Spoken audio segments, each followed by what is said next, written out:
سرسبز اس گلزار کے یہ پھول ہیں عطار کے، مردہ دلوں کو دے جلا، ہادی ہے طلبگار کے، طلبگار کے۔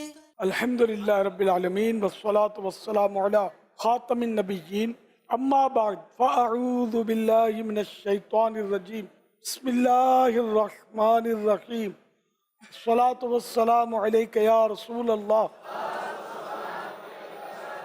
وعلی آلک واصحابک یا حبیب اللہ، الصلاة والسلام علیک یا نبی اللہ وَعَلَىٰ آلِكَ وَأَصْحَابِكَ یا نور اللہ۔ فرمانے آخری نبی صلی اللہ علیہ وآلہ وسلم، جس نے مجھ پر ایک مرتبہ درود پاک پڑھا، اللہ پاک اس پر 10 رحمتیں بھیجتا اور اس کے نامہ اعمال میں 10 نیکیاں لکھتا ہے۔ صلو علی الحبیب صلی اللہ علیہ وسلم۔ میں جامعۃ المدینہ فیضان عطار منزل آفندی ٹاؤن حیدرآباد سے آیا ہوں۔ پاپا جان، آپ کی بارگاہ میں عرض یہ ہے، اگر کوئی شخص پہلے اس کے حالات صحیح ہوں اور اس کے بعد کافی آزمائش کا سامنا کرنا لگے تو اس کے دل میں یہ وسوسہ بیٹھ جائے کہ یہ کسی نے ہم پہ جادو کرا دیا ہے یا نظر بد ہے، تو اس کا یہ یقین کر لے کہ یہ کسی نے کرایا ہے، تو اس طرح کا یقین رکھنا کیسا ہے اور اس کا علاج بھی بتا دیا۔ یقین تو مشکل ہوتا ہے، اس میں وہ ظنی ہی ہوتا ہے، یہ سارے نظام جو ہے نا ظنی ہے، کنفرم کیسے ہو کہ جادو ہی کیا ہے یا نظر ہی لگی ہے۔ بابا جی بھی جو بتاتے ہیں وہ ظنی، جیسا ڈاکٹر جو مرض بتاتے ہیں رپورٹیں ہوں یہ ان کو بھی ظنی ہی کہیں گے۔ یقینی معلومات طب میں نہیں ہو سکتی۔ ہاں ظاہری طور پر زخم نظر آ رہا ہے کہ کٹا ہوا ہے، خون بہہ رہا ہے، یہ تو بچہ بھی کہے گا کہ بھائی زخم ہو گیا ہے۔ اندرونی بیماریاں 12 ایسا ہوتا ہے، کوئی ڈاکٹر کچھ بولتا ہے، کوئی ڈاکٹر کچھ بولتا ہے۔ تو بعض اوقات مرض ہے نا آلات کے ذریعے نظر آتا ہے مرض، تو وہ مرض پھوڑا نکلا ہوا ہے تو آنکھوں سے نظر آتا ہے، تو ہاں بھائی یہ پھوڑا ہے، جیسا مرض جیسا معاملہ۔ تو اسی طرح نظر اور جادو یا جن کا اثر دکھتے نہیں ہیں، کہ بعض اوقات حرکتیں مریض ایسے ہی کرتا ہے جیسے جن کا اثر ہو گیا، اس کو ہوتا ہے، اس کو کوئی دماغی خلل یا مرض ہوتا ہے جس کی وجہ سے وہ ایسی حرکتیں کر رہا ہوتا ہے، لیکن بعض اوقات جن کا بھی اثر ہوتا ہے۔ تو اس لیے اب وہ یقینی طور پر تو ظاہر کوئی اس میں کیا کہے گا، تو آپ اپنا تعویذات کا جو بستہ ہے اس سے رجوع کریں، ان سے تعویذات لے لیں، پڑھنے کا بھی وہ آپ کو دیں گے انشاءاللہ۔ میرے والد صاحب کے لیے خصوصی دعا فرما دیں، اور ہم 3 بھائی ہیں جو درجہ ثانیہ میں پڑھتے ہیں، ماشاءاللہ، ہمارے لیے استقامت کی دعا بھی فرما آمین، دیجیے۔ اللہ پاک استقامت جزاک اللہ خیرا۔ وإياكم۔ الحمدللہ عز و جل 29-30 اکتوبر کو 2 دن کا رابطہ برائے میڈیکل ڈپارٹمنٹ کے تحت ڈاکٹرز اور میڈیکل کالج کے اسٹوڈنٹس کا تربیتی اجتماع جاری ہے الحمدللہ عز و جل۔ ملک بھر کے مختلف شہروں سے یہاں پر کنسلٹنٹ ڈاکٹرز ہیں، اسسٹنٹ پروفیسر ہیں، ایسوسیٹ پروفیسر، پی جی آرز، ہاؤس آفیسرز اور میڈیکل آفیسرز یہاں پر حاضر ہیں۔ خوش آمدید، ویلکم۔ جو اس شعبے میں دینی کام کرنے کے حوالے سے کچھ مدنی پھول عطا فرما دیں۔ آپ کر ہی رہے نا، جبھی تو اتنے سارے ملک بھر سے جمع کرنے میں کامیاب ہو گئے۔ آپ کو تجربہ زیادہ ہے نا، آپ بتائیں کہ کس طرح کام ہوتا ہے۔ حضور سیکھنے کے لیے حاضر ہوئے ہیں۔ تو فی الحال تو جمع کرنے والے آپ لوگ ہیں، اس کا مطلب یہ کہ کوئی نہ کوئی آپ کے پاس ایسا طریقہ کار ہے کہ اتنے بڑے بڑے پروفیسرز، ڈاکٹرز وغیرہ کو آپ لانے میں کامیاب ہوئے۔ اللہ پاک برکت دے۔ ارے یہ کوئی الگ مخلوق نہیں ہے، یہ بھی مسلمان ہیں، ہمارے بھائی ہیں، ہم جیسے انسان ہیں۔ جس طرح دوسرے مسلمانوں میں ہم کام کرتے ہیں، نماز کی بات کرتے ہیں، سنت کی بات کرتے ہیں، گناہوں سے بچنے کی بات کرتے ہیں، تو اسی طرح ان سے بھی وہی بات کی جائے گی۔ یہ بھی ظاہر ہے کہ جو سلیم الفطرت ڈاکٹرز ہیں